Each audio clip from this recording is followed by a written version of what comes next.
ನನ್ನ ಹೆಸರು ಜಹನ್ನವಿ. ನಾನು 7ನೇ ತರಗತಿಯಲ್ಲಿ ಓದುತ್ತಿದ್ದೇನೆ. ನಮ್ಮ ಶಾಲೆಯ ಹೆಸರು ಸರ್ಕಾರಿ ಹಿರಿಯ ಪ್ರಾಥಮಿಕ ಶಾಲೆ ಅಣ್ಣಾಪುರ. ನಾನು ಈ ದಿನ ಕಥೆಯನ್ನು ಹೇಳುತ್ತಿದ್ದೇನೆ. ಕಥೆಯ ಹೆಸರು ಹಿರಿಯರ ಆದರ್ಶ. ಸುರಪುರ ಅಂತ ಒಂದು ಊರಿತ್ತು. ಆ ಊರಲ್ಲಿ ಅಜ್ಜ ಅಜ್ಜಿ ಇದ್ರು. ಆ ಅಜ್ಜ ಅಜ್ಜಿಗೆ 3 ಜನ ಗಂಡ್ಮಕ್ಳಿದ್ರು. ಆ 3 ಜನ ಗಂಡ್ಮಕ್ಳಿಗೂ ಒಳ್ಳೊಳ್ಳೆ ವಿದ್ಯಾಭ್ಯಾಸ ಕೊಡಿಸಿದ್ರು. ಆ 3 ಜನ ಗಂಡ್ಮಕ್ಳು ಪಟ್ಟಣದಲ್ಲಿದ್ರು. ಪಟ್ಟಣದಲ್ಲಿರೋಕ್ಕೂ ಸೈ, ಹಳ್ಳಿಯಲ್ಲಿರೋಕ್ಕೂ ಸೈ. ಆದರೆ ಆ ಅಜ್ಜಿಗೆ ಒಂದು ಆಸೆ ಇತ್ತು, ನಮ್ಮ 3 ಜನ ಗಂಡ್ಮಕ್ಳು ನಮ್ಮ ಜೊತೆಲೇ ಇರಬೇಕು, ಹೊರಗಡೆ ಪೇಟೆಯಲ್ಲಿ ದುಡಿಯಕ್ಕೆ ಹೋಗ್ಬಾರ್ದು ಅಂತ. ಆ ಅಜ್ಜ ಅಜ್ಜಿ ಆ 3 ಜನ ಗಂಡ್ಮಕ್ಳಿಗೂ ಒಳ್ಳೊಳ್ಳೆ ಕಡೆಯಿಂದ ಸಂಬಂಧ ನೋಡಿ ಮದುವೆ ಮಾಡ್ತಾರೆ. ಒಂದಿನ ಅಜ್ಜಿಗೆ ತುಂಬಾ ಹುಷಾರಿಲ್ಲದಂಗೆ ಹೋಗ್ತತೆ.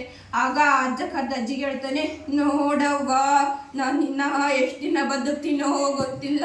ನನ್ನ ಮಕ್ಕಳು ಇದೇ ರೀತಿ ಕಿತ್ತಾಡ್ಕೊಳ್ಳಿದಂಗೆ ಒಂದಾಗಿರ್ಬೇಕು ಅಂತ ಹೇಳ್ತಾನೆ. ಆಗ ಸರಿ ಆಯ್ತು ಅಂತ ಅಜ್ಜಿ ಹೇಳ್ತಾಳೆ. ಆಗ ಅಜ್ಜಿಗೆ ತುಂಬಾ ಹುಷಾರಿಲ್ಲದಂಗಾಗಿರ್ತತೆ. ಆಗ ಅಜ್ಜ ಹಾಸಿಗೆ ಹಿಡ್ದು ಸತ್ತೋಗ್ತಾನೆ. ಆಗ ಅಜ್ಜಿಗೆ ನನ್ನ ಗಂಡ ಇಂಥ ಜವಾಬ್ದಾರಿ ಕೊಟ್ಟಿದ್ದ ಅಂತ ನೆನಪರ್ತತೆ.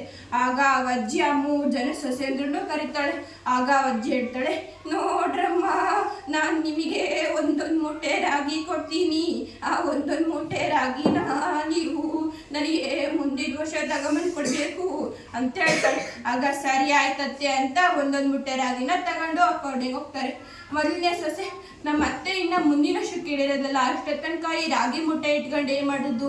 ಹೆಂಗಿದ್ರು ನಮ್ಮ ಹೊಲದಲ್ಲಿ ಬೆಳಿತೀವಲ್ಲ, ಅದೇ ರಾಗಿ ಮುಟ್ಟೆ ಕೊಟ್ಟಕತ್ತೆ. ಬೇಕಾದ್ರೆ ಈ ರಾಗಿ ಮುಟ್ಟೆನ ವರ್ಷಕ್ಕಾಗೋವಷ್ಟು ಬೇಕಾದ ಅಡಿಗೆ ಎಲ್ಲ ಮಾಡಿ ಬಡಿಸ್ಬೋದಲ್ಲ ಅಂತ ಯೋಚನೆ ಮಾಡಿ ಅವ್ರ ಗಂಡನ ಕರೆಸಿ ಇಡ್ಜಿನಿಗೆ ಹಾಕ್ಸ್ಕೊಂಬಂದು ಆ ರಾಗಿ ಇಟ್ಟು ಖಾಲಿ ಆಗೋ ತನಕ ಬೇಕಾದ ಅಡಿಗೆ ಎಲ್ಲ ಮಾಡಿ ಬಡಿಸ್ತಾಳೆ. ಇನ್ನು 2ನೇ ಸೊಸೆ, ನಮ್ಮ ಅತ್ತೆ ನನಗಂತ ಕೊಟ್ಟಿರೋದಪ್ಪ ಈ ರಾಗಿ ಮುಟ್ಟೆನ, ನಾನು ಏನು ಮಾಡಲ್ಲ ಅಂತ ಒಂದು ಪೆಟ್ಟಿಗೆಯಲ್ಲಿ ಭದ್ರವಾಗಿ ಬೀಗ ಹಾಕಿಡ್ತಾಳೆ. ಇನ್ನು 3ನೇ ಸೊಸೆ, ನಮ್ಮ ಅತ್ತೆ ನನ್ನ ಹತ್ರ 1 ಮೂಟೆ ರಾಗಿ ಕೇಳಿದ್ದಾರೆ, ನಾನು ಅವ್ರಿಗೆ 10 ಮೂಟೆ ರಾಗಿ ಕೊಡ್ಬೇಕು ಅಂತ ತವ್ರ ಮನೆಯಿಂದ ಅವ್ರ ಅಣ್ಣನ ಕರೆಸಿ, ಅಣ್ಣ ನೀನು ಈ 1 ಮೂಟೆ ರಾಗಿನ ನಿಮ್ಮ ಹೊಲದಲ್ಲಿ ಬೆಳಿ, ಅದ್ರಾಗ 100 ಮೂಟೆ ರಾಗಿ ಆಗ್ತಲ್ಲ, ಅದ್ರಾಗ 10 ಮೂಟೆ ರಾಗಿನ ನನಗೆ ಕೊಡು ಅಂತ ಹೇಳ್ತಾಳೆ.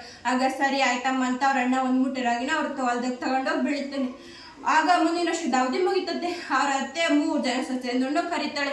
ಆಗ ಅಜ್ಜಿ ಹೇಳ್ತಾಳೆ, ನೋಡ್ರಮ್ಮ, ನಾನು ನಿಮಗೆ ಕೊಟ್ಟಿರೋ 1 ವರ್ಷದ ಅವಧಿ ಮುಗಿದಿದೆ, ನೀವು ನನಗೆ 1 ಮೂಟೆ ರಾಗಿ ಕೊಡ್ರಿ ಅಂತ ಕೇಳ್ತಾಳೆ. ಆಗ ಮೊದಲನೇ ಸೊಸೆ, ಅತ್ತೆ ನೀವು ಕೊಟ್ಟಿರೋ ರಾಗಿ ಮುಟ್ಟೆನ ನಾನು ಇಷ್ಟು ಖಾಲಿ ಆಗೋ ತನಕ ಬೇಕಾದ ಅಡುಗೆ ಎಲ್ಲ ಮಾಡಿ ಬಡಿಸಿದೆ ಅತ್ತೆ, ಹೆಂಗಿದ್ರು ನಮ್ಮ ಹೊಲದಲ್ಲಿ ಬೆಳಿತೀವಲ್ಲ ಅದೇ ರಾಗಿ ಮುಟ್ಟೆ ಕೊಟ್ಟಿರಕತ್ತೆ ಅಂತ ಕೊಟ್ಟಿದ್ದೀನತ್ತೆ, ತಗೊಳ್ರಿ 1 ಮೂಟೆ ರಾಗಿನ ಅಂತ ಕೊಡ್ತಾಳೆ. ಇನ್ನು 2ನೇ ಸೊಸೆ, ಅತ್ತೆ ನೀವು ಕೊಟ್ಟಿರೋ 1 ಮೂಟೆ ರಾಗಿನ ನಾನು ಏನು ಮಾಡಿಲ್ಲ ಅತ್ತೆ, ಒಂದು ಪೆಟ್ಟಿಗೆಯಲ್ಲಿ ಭದ್ರವಾಗಿ ಬೀಗ ಹಾಕಿಟ್ಟಿದ್ದೆ, ತಗೊಳ್ರಿ 1 ಮೂಟೆ ರಾಗಿನ ಅಂತ ಕೊಡ್ತಾಳೆ.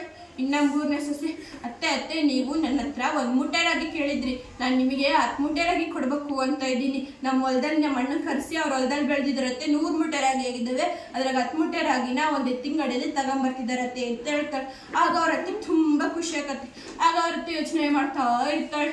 ಆಗ ಅವ್ರ ಅತ್ತಿಗೆ ಒಂದು ಭಯ ಹೊಳಿತತ್ತೆ, ಇವ್ರ ಗುಣಕ್ಕೆ ನಾನು ಅನುಗುಣವಾಗಿ ಜವಾಬ್ದಾರಿ ಕೊಡ್ಬೇಕಂತ ಯೋಚನೆ ಮಾಡಿ ಆ 3 ಜನ ಸೊಸೆಂದ್ರನ್ನು ಕರೀತಾಳೆ.